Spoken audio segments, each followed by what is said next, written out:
Hey guys, LevelCap here. Today we're going to talk about what PC gamers want, since we've been seeing such a big trend in PC gaming sales, having surpassed console sales back in 2011 and continuing to grow. Everybody is trying to get a piece of the PC gaming market, whether it's new indie developers starting up production studios or big AAA companies trying to port their games over. There are a lot of new PC titles pretty much every week. Now, of course, developing for consoles and PCs is quite a different system. Consoles are relatively simple by comparison since they have a single set of hardware, universal controllers, universal resolution output, whereas PCs are insanely diverse with millions of possible hardware configurations and computer horsepower. Not only do PC games have to be extremely flexible in performance, but also adapt visually to different input devices and control schemes as well. Unfortunately for PC developers, this is no simple task. However, there are some benefits of developing on PC, like not having to work with console publishers or jumping through hoops. Yes, consoles have become more inviting to indie devs in recent years, but PC has always been the most open and welcoming platform, allowing for complete self-publishing and limitless success. And of course, with the recent massive growth industry in PC gaming, the AAA titles are trying to bring their main games over to the PC, and of course this is where we run into the PC port. Now, what exactly makes a game a PC port, and why does it have such a negative connotation?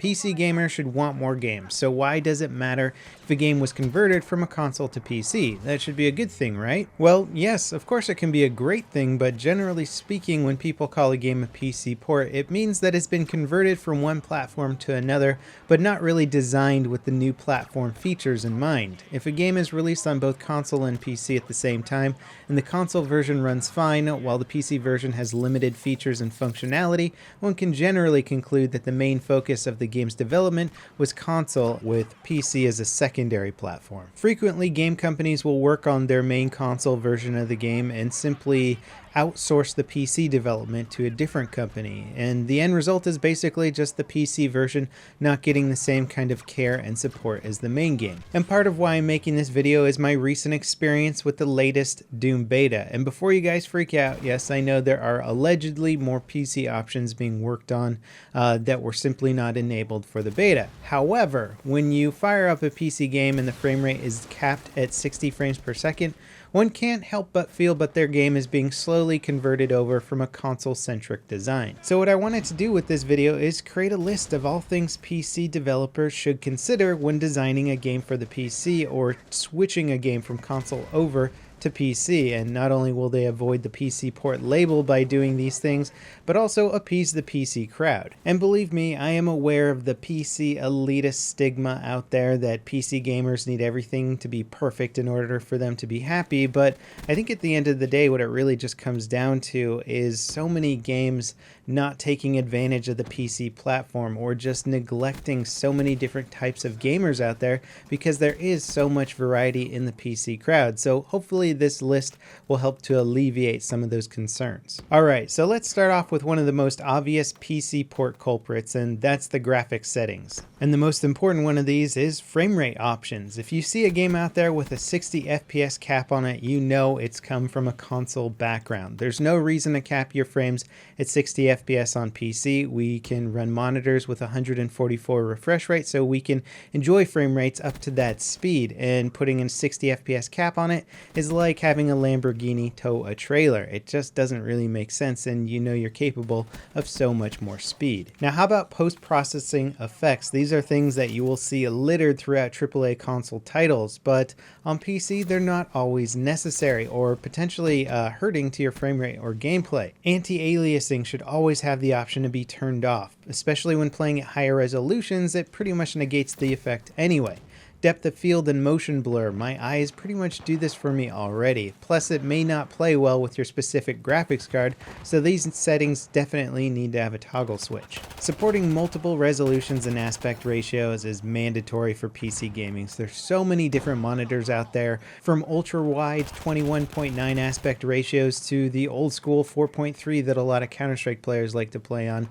There's just too many options now, and your game really needs to support them. Otherwise, you're going to upset at least least one aspect of the PC gaming crowd. And with that hurdle, UI customization is a nice feature to include with it. If you check out like a screen of Battlefield being played on ultra wide, well, you got your heads up display stuff way off at your peripheral vision, which certainly isn't going to help in a game that is so dependent on checking your minimap all the time. So having UI customization is essential, and Ubisoft's latest game, The Division, has done an excellent job of showing what you can do with this. Now, whether or not to include a field of view slider in a first-person shooter is a touchy subject, but the main thing to avoid here is a narrow field of view. Consoles are notorious for extremely narrow field of view settings because the further you reduce your field of view, the less there is to render, and thus you can get that 30 FPS or that consistent 60 FPS easier on console, which is hard to do with limited hardware.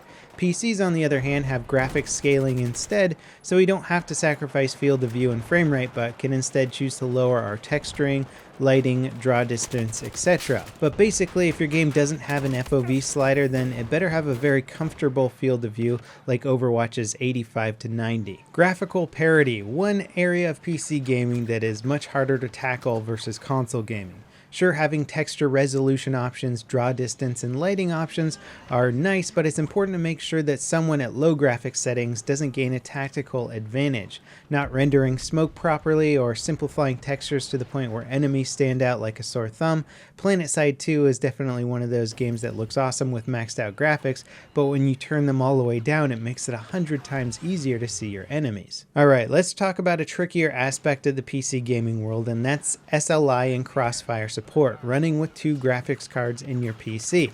Sadly, SLI optimization is something that gets left out of games all too frequently because the percentage of the market that's using SLI versus the time it takes to optimize for SLI is just something that somebody calculates somewhere and they decide that it's not worth going ahead and making work on the PC platform. Now, I'm willing to make a concession that not every game out there has to have amazing SLI support, but what your game shouldn't do is have actually worse performance when you have two GPUs enabled in your PC. That's something that is just so frustrating for somebody who's put a lot of time into building their rig and making it very fast, and having it perform even worse with two video cards enabled versus one. It's just frustrating, and it's definitely a deterrent for certain games. Now, how about realistically attainable graphics? Yeah, PCs are powerful and can deliver some stunning visuals if you have the horsepower. Unfortunately, many gamers can't run games on max graphics, and a lot of the lower settings deliver pretty ugly visuals or terrible frame rates. PC games should still be able to rock a constant 60 FPS with decent graphics even when playing on mid to low range systems. A little more work in the optimization realm would go a long way, and I don't think every PC game out there has to try and push graphics to the absolute max while sacrificing that mid-tier performance. Alright, let's move on to control schemes. Consoles generally have a variety of controller configs you can pick from, and PC needs the same if not more attention. Shooter games usually mimic each other when it comes to player movement, however when you transition from one game to another, there can be some simple options that are just overlooked. The lack of toggle options are frequent culprits. Crouching, going prone, aiming down sights, leaning left or right, all should have toggle or hold options. This way players can closely represent their control scheme that they like without having to adapt to a new one simply because one developer preferred holding versus toggling. It should really just be universal options that every shooter offers. How about key binding in general? I can't tell you how many shooter games I've booted up, tried to bind my thumb buttons to the keys that I like or prefer, and I'm unable to do it because the game just isn't recognizing my mouse thumb buttons for some weird reason. This happens all the time, and it's really annoying. It seems like something so basic that it should never be an issue in modern games, but I'm still constantly running into it. Alright, let's talk about mouse movement. Holy crap, too many PC ports just can't seem to get mouse movement right. Gamers want that raw input. No mouse acceleration, or at least an option to turn it off. No speed cap would be preferable. And one of the worst culprits is the sensitivity fluctuation. I still have to artificially cap my frame rate in Black Ops 3 just to get a mouse that doesn't feel like garbage. And aside from inconsistent sensitivities, there's also a lot of games that just don't provide you with precise enough sensitivity controls. A 1 to 100 scale usually isn't good enough when picking my sensitivity options. options. You got to get those decimal points in there, and let me type it in as well. If I need a 3.15 sensitivity, then so be it. And one last thing to enter onto the control side of things is the ADS slider. Games that have aiming down sight mechanics usually lower your sensitivity during the aim.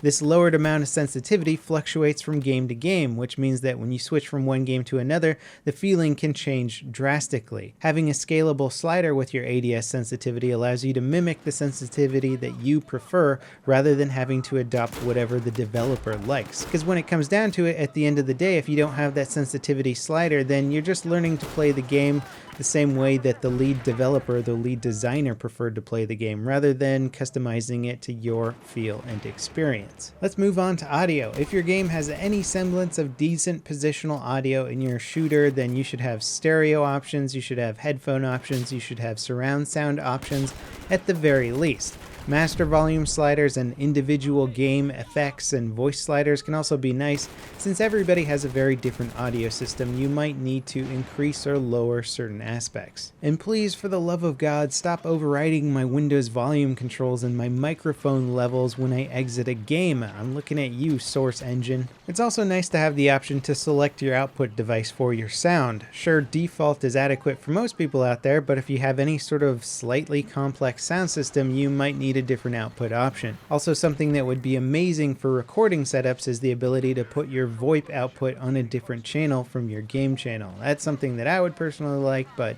I know it's more of a finicky recording setup. Now let's talk about the general features that just about any PC game should have or work well with. Alt-Tab. There's a lot of PC games out there. When you hit that Alt-Tab button to go back to your desktop to check your email or Skype or whatever it is, the game just totally wigs out, lags your computer, changes your resolution, you can still hear the game in the background, or simply crashes the game in general. There's a lot of problems with games and Alt-Tabbing right now, and I feel like it's a feature that pretty much any modern game should have and function well with. How about ease of access for multiplayer gaming? I love watching long intro cinematics and logo reels every time I start up Rainbow Six Siege. Said nobody ever. It's pretty much become mandatory to delete intro video files these days on PC games so I can get into a game and start playing it faster. We all have ADHD, people. Reducing the time it takes to go from wanting to play a game to actually playing the game is quite important. Now here's something that's become a bit more important in the modern gaming world. Devs, you ever hear of Twitch or YouTube? Do you want tons of free marketing exposure from gamers willing to play your game on the internet? Of course you do, so let's not make it insanely difficult to capture your game with recording software. I can't tell you how many Insurgency recordings I've messed up before I remembered that it doesn't play well with DxTory, or Heroes and Generals having multiple clients that confuses capture software. There's plenty of games I would have made many more videos on if it wasn't such a pain to record them. A little testing in this area could be the difference between developers getting millions upon millions of free promotional views online or nothing at all. And if you'd like to delve further into the Twitch dilemma, there's a lot of games out there that are fun to play but terrible to stream on Twitch because of the troll ability. Will somebody watching your Twitch stream be able to easily join on your server and ruin your gameplay? If so, people are going to be less inclined to want to stream it. It might be interesting to look into options to do random name generation or server generation in a Twitch setting for that game so that people watching your stream can't figure out where you are or what your player name is, so they won't have any way of joining on you or trolling you. So anyway, this list certainly was a bit more FPS-centric, but that's the kind of game I like to play. A lot of these rules can apply to just about any PC game out there. It'll help developers shy away from that PC port title that they want to avoid at all costs, and it'll help new indie developers include all the features that modern-day PC gamers would like. Now, this list is built from my experiences over the years playing PC games and PC ports and things that work well and things that don't work well. What about you guys? Is there anything on this list I left off that you would absolutely love to include as like a requirement or just a good idea for PC games in general? As always, guys, thanks for watching. I hope you enjoyed this video, and I'll see you next time. This is LevelCap signing off.